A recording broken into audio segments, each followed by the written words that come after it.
With the 30-day challenge running and social media videos only being a minute long, I wanted to do a bit of an in-depth dive and explanation of some of the tips, drills and skills that I'm going through.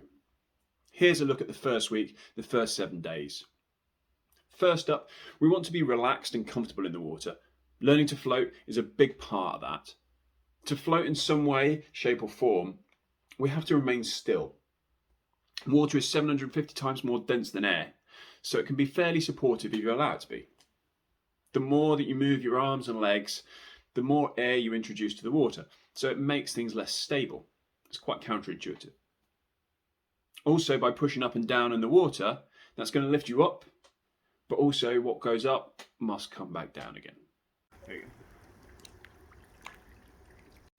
With the 30-day challenge running and social media videos only being a minute long, I wanted to do a bit of an in-depth dive and explanation of some of the tips, drills and skills that I'm going through. Here's a look at the first week, the first 7 days. First up, we want to be relaxed and comfortable in the water. Learning to float is a big part of that. To float in some way, shape or form, we have to remain still. Water is 750 times more dense than air, so it can be fairly supportive if you're allowed to be. The more that you move your arms and legs, the more air you introduce to the water, so it makes things less stable. It's quite counterintuitive. Also, by pushing up and down in the water, that's going to lift you up, but also what goes up must come back down again. You might not float right on the surface. You can see in the video here that I wasn't completely flat, completely horizontal. But by leaning back in the water, keeping your head back and pushing your hips up towards the surface, you'll float to some degree.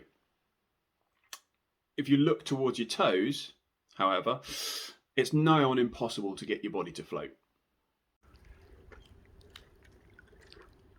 Play around with things, especially if you're new to the water. It's a good way to help find your calm space and learn to let the water support you and learn to be comfortable.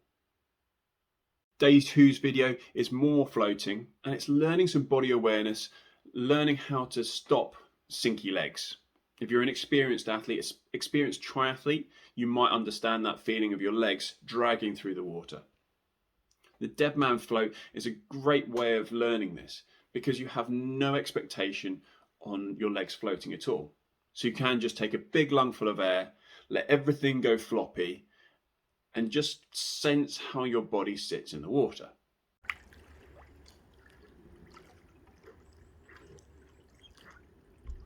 As you can see, because your lungs are full of air, they're nice and buoyant, so it keeps your back right at the surface.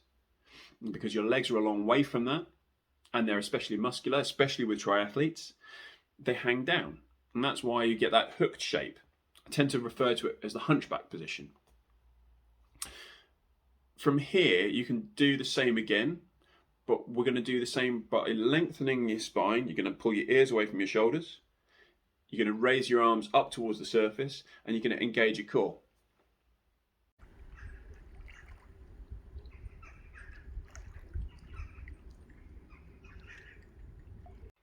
Doing this turns your body into a sort of a seesaw.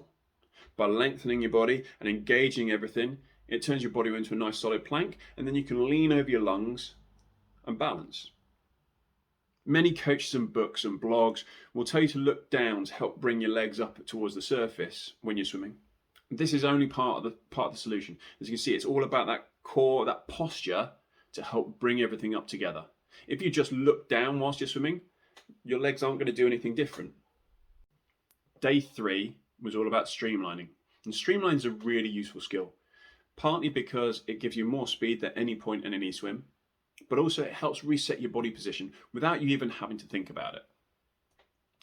Every time you push off the wall, if you get your arms above your head as far as they can, as far as your shoulders will allow, your body will naturally be in the position that you want to hold or want to start from with your first stroke. Give a push and glide as far as you can and see how it feels.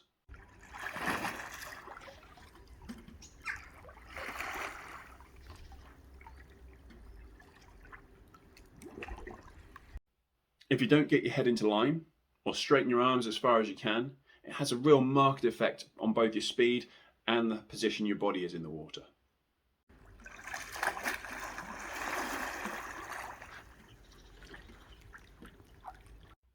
Not everyone has great shoulder mobility for whatever reason, and it's a case of working with what you have.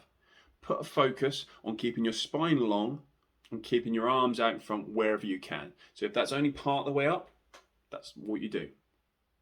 I often get asked by triathletes of all abilities who say, well, we don't get a push in races, we swim in open water, or that it shortens your swims.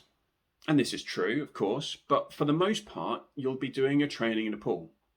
So if you're doing a 2,000 meter swim, that's 80 lengths. Every single time you push off a wall, that's a reset. So you can think about good quality swimming every single time, which you can then take to your open water. The other thing is, by pushing off the wall, you're not losing that much in terms of distance. You can start swimming after 1 second, 2 seconds, however short you want to keep that streamline, as long as you've got that focus. So if you are really that worried about 2 or 3 meters every single length, do an extra 2, 4, 6 lengths at the end of your session. I can guarantee, 1, you'll swim them quicker, and 2, you'll feel better swimming them than you did if you didn't do any push-offs. Day 4's video is all about shoulder mobility and getting a greater range of movement into your shoulders. So many of us are sat down a lot more with work or with driving, or even from cycling and being hunched over the bars. So by standing up and making circles around the wall with your fingers, you can really open out your chest, open out your shoulders, and give yourself a bit more scope for movement. And the better you get at it, the closer you can get to the wall. Day 5 was similar to day 4 in that it's still working on that shoulder mobility, because it will add to our skills going forward. This time, instead of making circles, you can slide your elbows up and down the wall and really work on opening out that chest, but also controlling what your hands and arms are doing beyond your shoulders. Day 6's video is about core engagement. And we all read, we all hear about core engagement being really important, really useful. So working on planks and all sorts are always recommended. And planks are a great exercise to do, but when we swim or when we run or other exercises, we're not staying absolutely dead still. So by being able to engage your core whilst moving your arms and legs in different directions and maintaining that stability, maintaining that control, this comes in really, really useful. So when we come to swim, obviously we're not maximally holding that contraction through your core, but by keeping your back pressed flat into the floor, you're maintaining that same position that you're trying to hold when you're in the water. The final video from the first week is starting to look at the idea of kicking. A lot of triathletes don't want to look at the kick because they think they shouldn't be kicking too much. And that's true, but a good kick is part of a solid foundation for a good swim.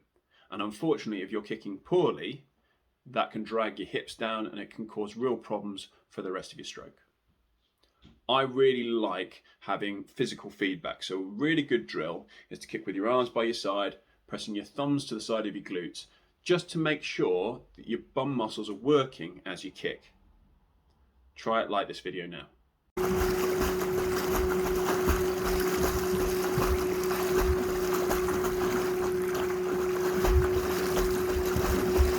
Hopefully you can feel here when your glutes are working and when they're not. And when they are working, it's helping keep your legs nice and long and helping you make a little bit of splash with your legs behind you.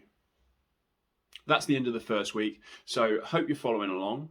If there's any questions, let me know, and see how you're getting on with the next few days.